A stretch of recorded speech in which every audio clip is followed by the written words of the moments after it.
Selamat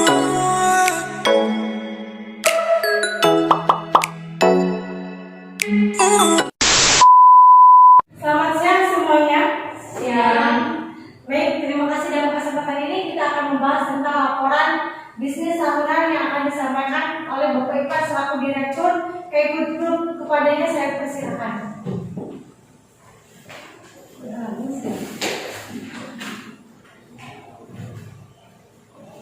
Baik, terima kasih atas kesempatan dan waktunya.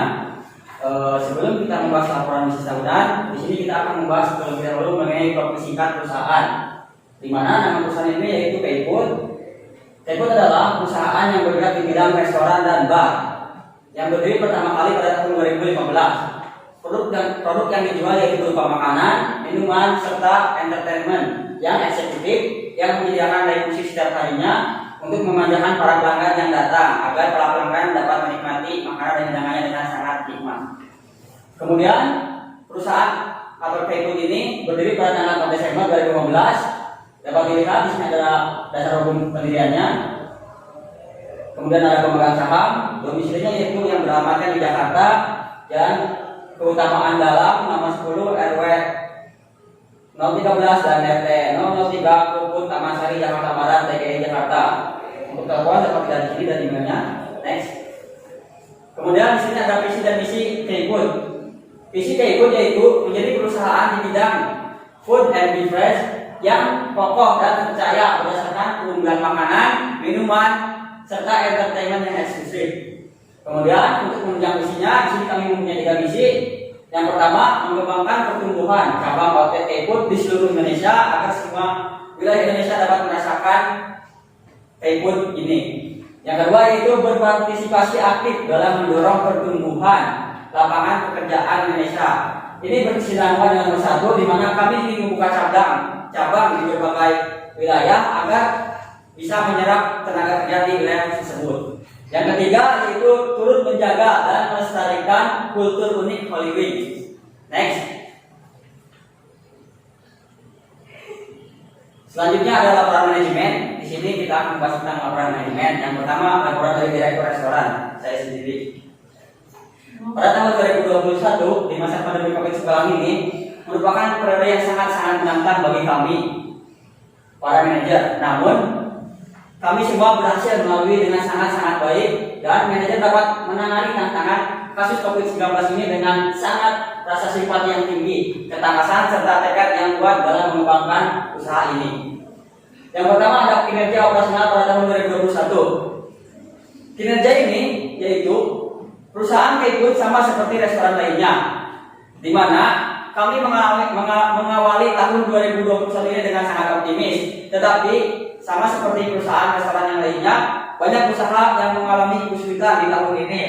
Salah satunya kami di Kemdikbud, karena kita sangat-sangat tidak mengetahui akan adanya pandemi Covid-19 ini. Yang kedua ada penilaian terhadap kinerja direksi. Penilaian terhadap kinerja direksi pada tahun 2021 merupakan ujian bagi jajaran direksi, karena pada tahun 2021 ini adanya wabah virus Covid-19. Namun mereka berhasil melaluinya dengan sangat-sangat baik. Direksi berhasil merubah tantangan menjadi peluang bisnis yang sangat besar. Kemudian ada tanggung jawab dan keberlanjutan. Di sini restoran Kemdikbud tetap berkomitmen pada prinsip Kemdikbud Group, yaitu menempatkan kepuasan pemilik dan pelanggan di atas segalanya, yaitu sebagai prioritas utama kami. Menetapkan standar kerja dan etik secara profesional, memperlakukan seluruh karyawan sebagai aset perusahaan, dan selalu berusaha meningkatkan proses kerja dan layanan kami. Selanjutnya yaitu ada business growing system Kemdikbud. Maksudnya tata kelola yang lebih kuat. Tata kelola yang lebih kuat yaitu tata kelola perusahaan yang baik merupakan salah satu pilar yang dimiliki oleh Kemdikbud. Yang terakhir ada business growing system Kemdikbud. Baik global maupun di Indonesia berkomitmen untuk melindungi karyawan dan reputasinya. Next. Laporan Headwaiter Restoran. Di tahun 2021 Kemdikbud tumbuh positif melebihi pertumbuhan pasar yang negatif. Hal ini disebabkan cita rasa dan kepercayaan yang diberikan oleh konsumen. Keberhasilan kami dalam menjaga hubungan bisnis dan tim yang kuat dan gesit. kondisi ekonomi. Pada kondisi ekonomi tahun 2021, di mana kita kondisi ekonomi Indonesia sangat-sangat terpuruk karena adanya wabah COVID-19. Kemudian kinerja pada tahun 2020 itu sangat-sangat baik karena perusahaan Kaywood tumbuh positif melebihi pertumbuhan pasar yang negatif. Next. Di sini kita akan membahas laporan keuangan. Dapat dilihat aset lancar dan jumlah aset lancar dan jumlah aset tidak lancar. Jumlah aset lancar berjumlah 8.828.360 pada tahun 2021 dan 8.530.334 pada tahun 2020. Di mana aset lancar ini didapat dari yang pertama ada kas dan secara kas, piutang usaha, pihak ketiga pihak berealisasi, uang muka dan piutang lain-lain. Pihak ketiga pihak berealisasi persediaan, beban dibayar di muka dan pajak dibayar di muka. Yaitu jumlah aset lancar berjumlah 8.828.360 pada tahun 2021 dan pada tahun 2022 kas dan setara kas itu berjumlah dapat dilihat pihak ketiga pihak berealisasi uang muka dan piutang lain-lain, pihak ketiga pihak berealisasi persediaan, beban dibayar di muka dan pajak dibayar di muka. Dan jumlah aset lancar pada tahun 2020 berjumlah 8.530.334. Kemudian untuk aset tidak lancar dapat dilihat untuk jumlah aset tidak lancar ini berjumlah 11.727.2 untuk tahun 2021 dan 12.112.037 pada tahun 2020. Aset tidak lancar ini didapat dari aset tetap, flowing, aset tak berwujud, aset tidak lunak, dan aset tidak lancar lainnya.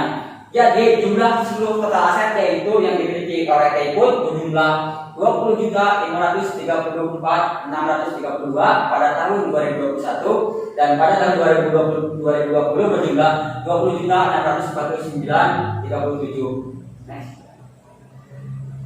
Untuk liabilitas jangka pendek dan jangka panjang. Yang pertama adalah liabilitas jangka pendek. Pada tahun 2021 jumlah liabilitas jangka pendek berjumlah 13.357.536 dan 13.065.308 pada tahun 2020. Di mana jumlah liabilitas jangka pendek ini didapat dari yang pertama ada pinjaman bank, utang usaha pihak ketiga, pihak kreasi, utang pajak, pajak penghasilan, badan pajak lain-lain, akrual, utang lain-lain, pihak ketiga, pihak kreasi, liabilitas timbalan jangka panjang, bagian jangka pendek, liabilitas sewa bagian jangka pendek. Kemudian ada liabilitas jangka panjang. Jumlah liabilitas jangka panjang yaitu 2.239.708 pada tahun 2021 dan 2.302.201 pada tahun 2020. Di mana itu tersebut didapat dari liabilitas pajak tanggungan, liabilitas timbalan kerja karyawan, liabilitas panjang bagi jangka panjang, liabilitas sewa bagian jangka panjang. Jadi jumlah liabilitas pada tahun 2021 berjumlah 15.597.264. Ini didapat dari jumlah liabilitas jangka pendek dan jangka panjang. Kemudian untuk tahun 2020 yaitu 15.367.509. Next. Kemudian ada ekuitas, di sini modal saham, modal dasar pada tanggal 30 Desember sebelumnya diterapkan dan instruktur penuh berjumlah 38.150.000. Untuk tambahan modal instruktur, jadi jumlah ekuitas pada tahun 2020 yaitu 4.937.366 dan 5.281.862 pada tahun 2020. Next. Selanjutnya ada laporan laba dan rugi penghasilan komprehensif dari untuk tahun yang berakhir pada tanggal 31 Desember 2021 dan 2020. Untuk laba bruto pada tahun 2021 itu ada 22.456.900 rupiah. Dan untuk tahun 2020 berjumlah 22.028.963 rupiah.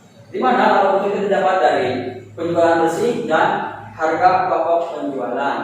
Kemudian setelah laba bruto itu didapat laba usaha, di mana didapat dari laba bruto dikurangi beban pemasaran dan penjualan, beban penggunaan administrasi berupa beban penghasilan lain-lain, neto. Didapat laba usaha sebesar 9.451.000,112 rupiah.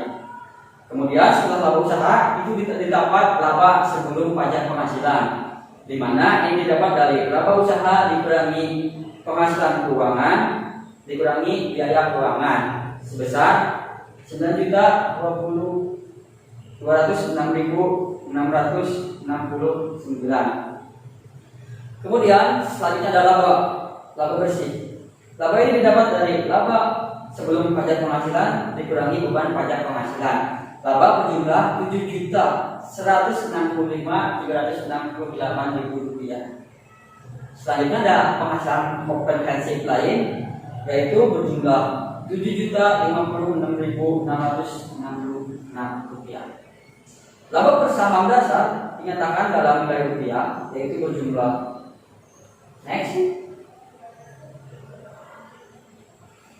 berjumlah 692.206.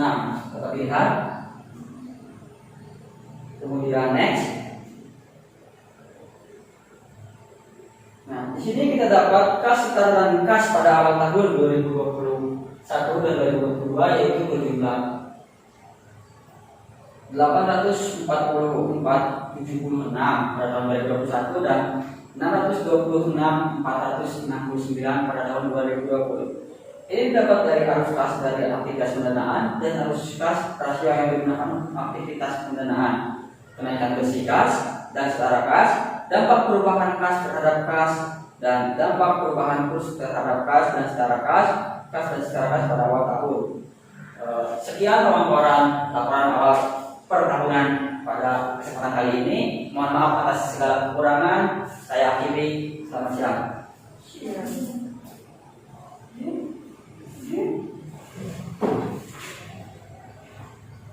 Baik, terima kasih kepada Bapak Ipan selaku Direktur Keinput yang telah menyampaikan hasil dari laporan bisnis saluran. Dicukupkan sekian, saya ucapkan terima kasih.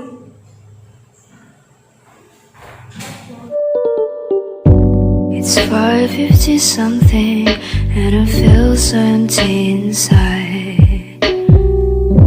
The sun is going down, the sky